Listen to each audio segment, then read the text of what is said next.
Alleluia, Alleluia,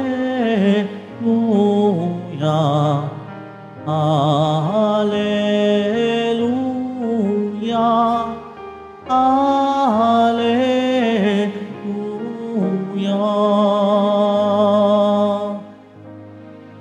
Balita sa inyo ngayon, salita ng Panginoong, iral habang panahon. Alleluia,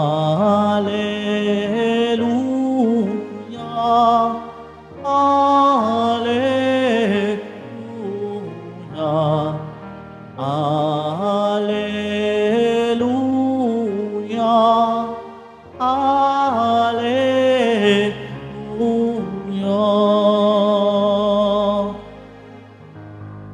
Sumainyo ang Panginoon. At sumayo rin. Ang mabuting balita ng Panginoon ayon kay San Mateo. Papuri sa iyo, Panginoon. Noong panahong iyon, umuwi si Jesus sa kanyang bayan at nagturo sa kanilang sinagoga. Nagtaka ang mga nakarinig sa kanya. Sabi nila, saan kumuha ng karunungan ang taong ito? Paano siya nakagagawa ng kababalaghan? Hindi ba ito ang anak ng karpintero?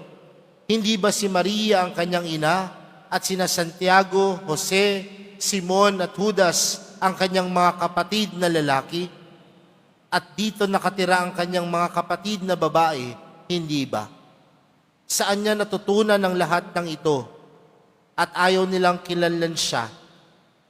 Kaya't sinabi ni Jesus sa kanila, ang propeta ay iginagalang kahit saan, liban sa kanyang sariling bayan at sa kanyang sariling sambahayan. At dahil sa di nila pagsampalataya, hindi siya gumawa roon ng maraming kababalaghan. Mga kapatid, ang mabuting balita ng Panginoon. Pinupuri ka namin, Panginoong Hesu Kristo.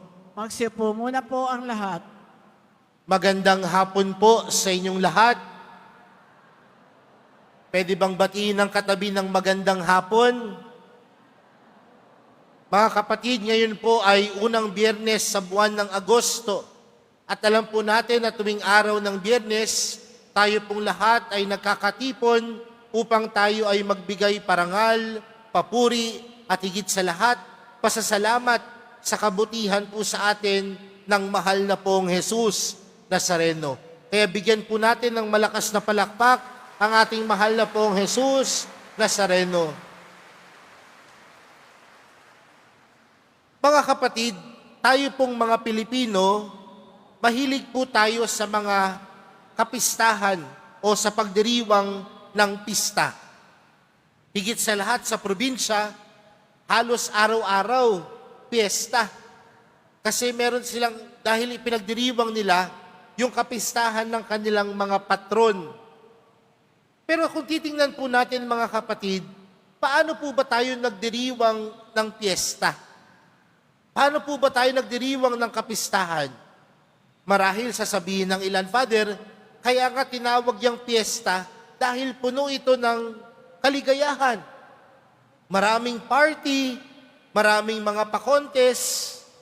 Pero kung mapapansin din natin dito sa ating bansa, kapag nagdiriwang ng kapistahan, marami ding lasing dahil ipinagdiriwang ang kapistahan sa pag-iinom ng alak.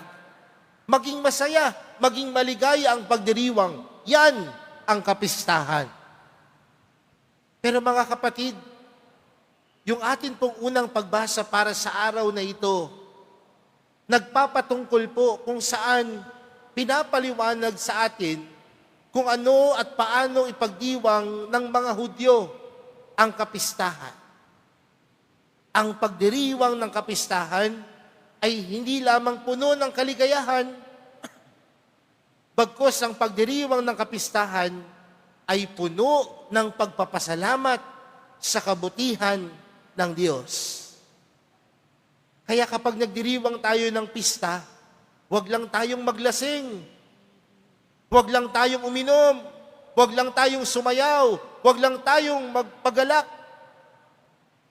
Bagkus kasama sa pagdiriwang ay ang pagpapasalamat sa kabutihan at biyaya ng Diyos. Nagdiriwang ng kapistahan upang tayo'y magpasalamat at magbigay papuri sa patuloy na pagbibigay sa atin ng biyaya ng Diyos.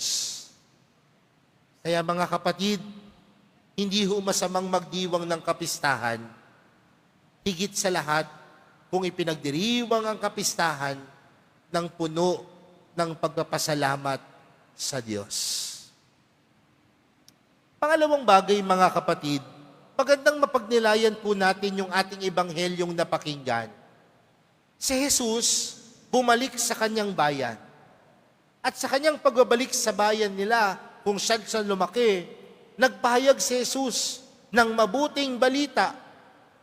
At yun marahil ang kinamangha ng mga taong nakikinig sa kanya. Pero anong sabi ng mga taong nakikinig sa kanya? Minaliit ang Panginoon. Ang sabi sa Panginoon, di ba anak yan ng karpintero? Di ba anak lang yan ni Maria? Di ba kapatid yan nina Santiago, Jose at Simon, mga simpleng tao? Pero kung titingnan natin mga kapatid, paano ho ba pumasok ang Panginoon sa buhay natin? Hindi naman pumasok ang Panginoon nung dumating siya sa mundo natin. May mga fireworks. Wala naman. Diba sa simpleng sabsaban? Lumaki sa simpleng pamilya? At ano marahil ang hamon nito sa atin mga kapatid? Nawa sa buhay natin, makita natin ang Panginoon, hindi lamang sa mga malalaking biyaya at pagpapalang tinatanggap natin. Bagkus makita natin ang Panginoon sa lahat ng bagay, maliit man yan, simple man yan, nandiyan ang si Jesus. Nandiyan ang mahal na pong Jesus Nazareno. Tayo po kasing mga Pilipino, tayong mga mananampalataya, may mga pagkakataon na kapag tayo nakatatanggap ng malaking biyaya, puno yung pagpupuri natin sa Panginoon. Salamat! Salamat, mahal na pong Jesus Nazareno. Pero kapag simple lang ang dumating, ay baka hindi galing sa Diyos yan. Pero mga kapatid, lahat ng bagay ay pagpapala mula sa Diyos. Maliit man yan, grandioso man yan, simple man yan, basta mula sa Diyos, ito'y pagpapala, ito'y biyaya. At kung ito'y pagpapala at biyaya, huwag makalilimot magpasalamat. Huwag makalilimot magpasalamat. Kaya nga po doon sa dulo ng ating ebanghelyo, sinabi dito, at dahil sa di nila pagsampalataya, hindi siya gumawa roon ng maraming kababalaghan. Mga kapatid, hindi kailangan ng Diyos ng ating mga papuri. Ngunit tayo ang tunay na makailangan sa pagpapala at biyaya ng Diyos. Uulitin ko po, hindi kailangan ng Diyos na papurian natin siya. Pero tayo ang tunay na nangangailangan ng pagbibigay papuri, parangal at pasasalamat sa Kanya. Dahil oras na tayo nagbibigay parangal at papuri at pasasalamat kay Jesus, doon tayo nakatatanggap ng biyaya. Kapag tinanggihan natin ang pagbibigay parangal natin kay Jesus, hindi ang Diyos ang nawawalan, kundi tayo ang nawawalan. Uulitin ko po, sa mga oras na tinatanggihan natin na tayo ay nagbibigay parangal, papuri, at pasasalamat sa mahal na pong Jesus Nazareno, hindi ang Diyos ang nawawalan, kundi tayo ang nawawalan ng grasya. Tayo ang nawawalan ng biyaya. tayo ang nawawalan ng pagpapala. Mga kapatid, tanggapin natin ng Panginoon. Bigyan natin siya ng parangal, papuri, at higit sa lahat, pasasalamat sa araw na ito. At matatamo natin ang pagpapala, biyaya na kanyang ipinangako para sa ating lahat. Hindi kailangan ng Diyos ang pagpupuri natin. Nawa, mapagtanto po natin sa misang ito, sa araw na ito, tayo po higit sa lahat ang may kailangan sa Diyos. Tayo po higit sa lahat ang tunay na may kailangan sa mahal na pong Jesus Nazareno. Amen.